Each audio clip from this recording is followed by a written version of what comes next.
The other day, we were talking about the conditioning of the golf course and how this might be the best it's ever been as a group, the 3 golf courses, just because of the weather we've had this winter.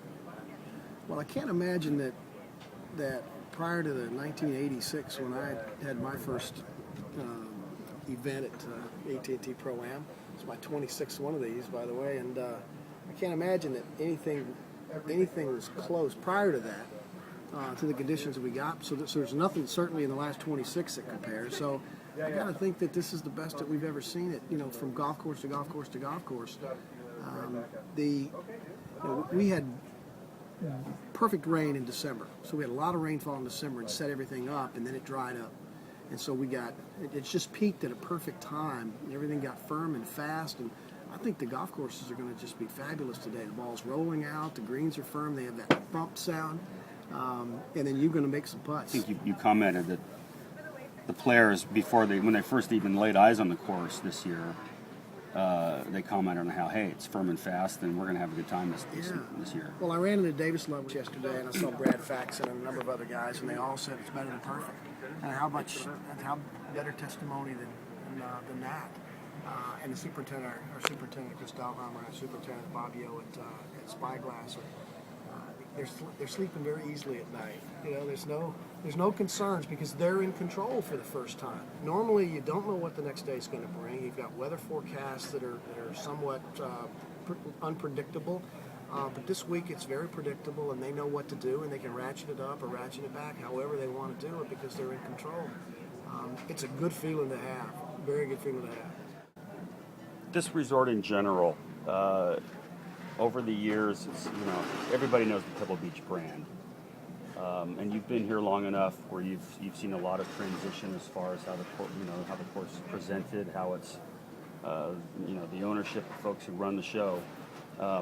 Has the philosophy changed at all about how Pebble Beach is presented to the public, or is it just it's such a solid brand anyway? You don't need to tweak it too much. One of the great parts about Pebble Beach, I think, is that you don't want to change too much. It's a very traditional experience. There aren't a lot of bells and whistles in the golf experience here. There's not a lot of technology involved in what we do, other than there's a golf cart that's got an electric motor in it, and that's about it. Everything else is somewhat the way the game of golf and the course played many, many, many years ago, turn of the century. So we pride ourselves on that. So there isn't really much that you can expect to see in the way of change. Now, do we make it better? Do we make it stronger? Sure. We're always polishing it, and I think our ownership's philosophy has always been, and our management team's philosophy continues to be, to keep improving, but not necessarily making wholesale changes for the sake of change. So Pebble stands on that traditional experience, and people come to know what that is and come to value what that represents. And we hope people continue to love it and come play it, because as much as Pebble Beach may be a brand that a lot of people know, not everybody knows that we're a public golf facility. So we're open to the public, and we invite everybody to come out and enjoy what what we're very, very proud to put out as a product every day for everybody to come and enjoy. Do you find more visitors, more travelers are taking better advantage of the other amenities you have here? It's your footprint in the resort world is probably growing you've got a world-renowned spa, you've got 3 other golf courses. A lot of people know about Spyglass Hill. It's a U.S. Open quality golf course, no doubt about it. I agree. And but a lot of people might not realize that Old Del Monte is part of the group, or they maybe haven't tried Spanish Bay yet, and it's really a much different experience viscerally over there than it is here. Right. So are you finding a lot more, a lot broader base of customers coming in? Well, I think so. We have 4 very distinctly different golf courses. The Del Monte Golf Course in Monterey, the oldest golf course in the western U.S., is really our local and regional golf course. It's not in the Del Monte Forest. The other 3 are, and they're distinctively different. One is a links-style golf course. The Links of Spanish Bay opened in '87. Spyglass Hill opened in '65. Is a, it's. I think Robert Trent Jones Sr. designed the golf course with Pine Valley and Augusta in mind. The golf holes on the ocean edge are all kind of, you have a reasonable feel of Pine Valley when you're playing those golf holes, and then when you get into the Parkland holes, you feel like you're up in Augusta. That's a great experience. You get a combination of ocean and parkland, and then Pebble Beach it's Pebble Beach. It is what it is, and it's probably the iconic name in golf in the United States. But all 4 different experiences, and I think we try to certainly promote that they're different, and we think we've got a lot for everybody to enjoy. Championship golf at all different types of levels, and the other amenities of the resort. We've got a world-class spa. We've got 3 hotels with Casa Palmera, the Inn, and the Lodge, all in whatever magazine you're reading. They're all ranked among the elite facilities in the hotel industry. And we've got beautiful fire pits that have been expanded over at Spanish Bay. You've got horseback riding here. You've got the city of Carmel. On a day like today, you've got the beach. People are going to enjoy the beach on a winter day out here when the rest of the world's in snow. So, I think people are aware, but we want to make them more aware of what a magical place this is and how much variety we have in what you can do, particularly in the golf experience. Concentrating on Pebble for a minute. Coming into the Open last year, I was here for that. It was an amazing tournament. Obviously, Pebble has become kind of emblematic of the U.S. Open. I think there's a certain number of people who just like to see it here every year because it presents so well.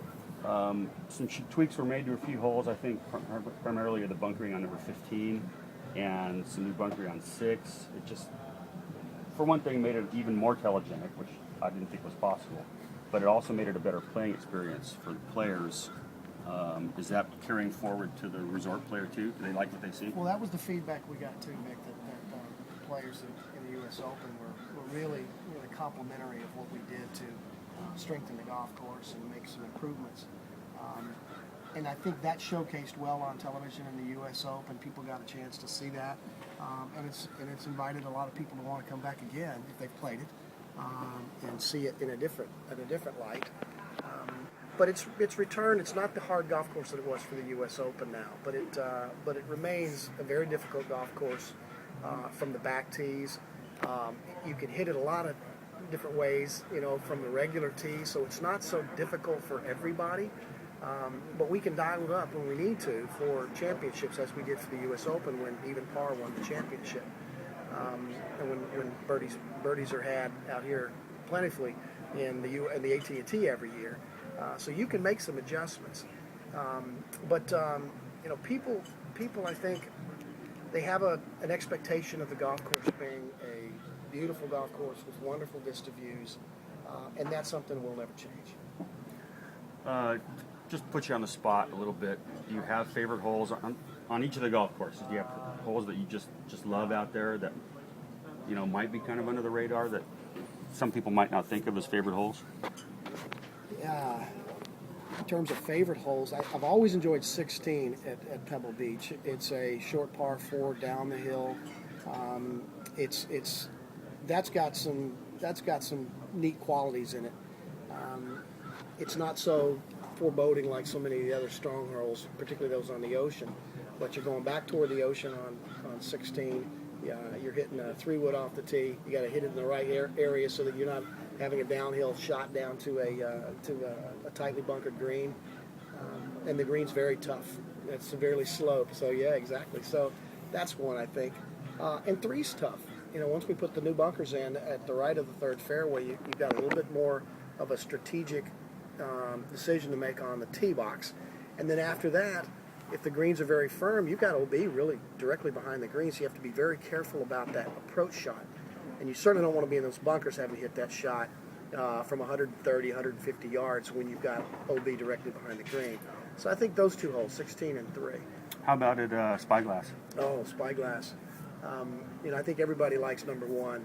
It's a tough hole. Mm-hmm. You're carving that tee shot right amongst the Monterey Pines, and then you're looking right down the barrel at the ocean in a nifty par 5. That's a great shot. I like that hole a lot. 2 is a short par 4, and that's one of my favorite holes. A little uphill shot.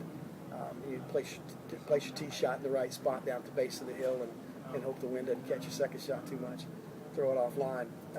And then 4. So those 3 holes. 4 is one of Jones's favorite holes. It's one of the best designed holes out there, short par 4. But you can do anything you want off the tee. And you can bomb driver and get it close, but it gets tighter and tighter the further you hit it. So you better be precise. So those are the 3 holes I think are testers, but they're not going to beat you over the head with length, and strength. Okay. A hole at Spanish? Well, I think my favorite hole is the long par 5 on the back 9, 14 going down towards the ocean. Mm-hmm. That's just a great golf hole. Great golf hole. I just love every shot on it. It's a 2-shot hole for the long hitters, and it tests you, and that green slopes away from you. It doesn't look like it does, but that green slopes away from it. So even if you hit a flip wedge, you got to be careful. So that's one of my favorite holes on the peninsula. That one. Gotcha. Okay, how about on the food side? You got so many great restaurants here. Somebody's coming in, they've never been to Pebble Beach before. You're taking them to dinner at one of the restaurants. Where are you going to go, and what are you going to order? What's your favorite? The tap room and the artichoke soup and a big steak. And a big ribeye. We do great burgers here too. The tap room, you really can't beat that. I also love the Italian food we have at Pebble's restaurant over at the Inn at Spanish Bay. Fabulous food, just fabulous. Great experience there. And you can't beat the seafood that we offer here at Stillwater Bar and Grill, overlooking the 18th hole. And my favorite dish there's a Manhattan clam chowder that's out of this world. 25 years of doing this thing. Do you have a story, your fallback favorite story involving a competitor in this thing, or a celebrity, or both? Oh, it's a great story to tell. There's so many.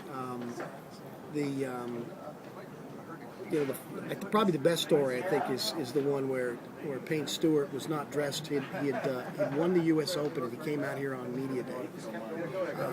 And this was in 1991. And he was sans knickers. He wasn't wearing his knickers, and he wasn't wearing a hat, so he didn't look like Payne Stewart to some people that were having drinks at the bar of the tap room. And Payne was sitting in the back, and I had just joined him, and we were sitting back with he and Dick Cook, his longtime teacher, and we're having dinner. And as we're walking out, some guys obviously had a debate over whether or not that was Payne Stewart. Because one of them said it was, the other 3 said it wasn't. So one of them had the courage to say, "Hey, are you Payne Stewart?" And he says, "Yes." And he says, "I don't believe you. I don't believe you. You don't look like Payne Stewart." He got in this debate, so Payne said, "Okay." So he walks upstairs where he was staying in the lodge, goes upstairs and brings the U.S. Open trophy down with him, puts it on the bar, and they absolutely knew for sure then it was Payne Stewart, and they all drank out of the U.S. Open trophy that night. Compliments of Payne Stewart. That's outstanding. That's a great story. Yeah. Yeah.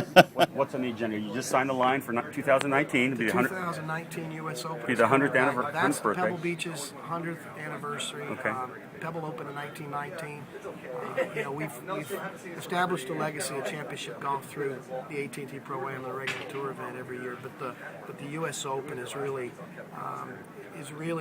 it puts us in a category of golf courses that there aren't many in that category, and we're very proud of that. And the USGA announced, before the first ball was even struck in the 2010 U.S. Open, that they'd like to come back, and they're honoring us with the 2019, which happens to be our 100th anniversary. So that's a really cool thing, and we're excited about that. The ink is dry on the contract, so we're done, and we'll start planning for that event pretty soon.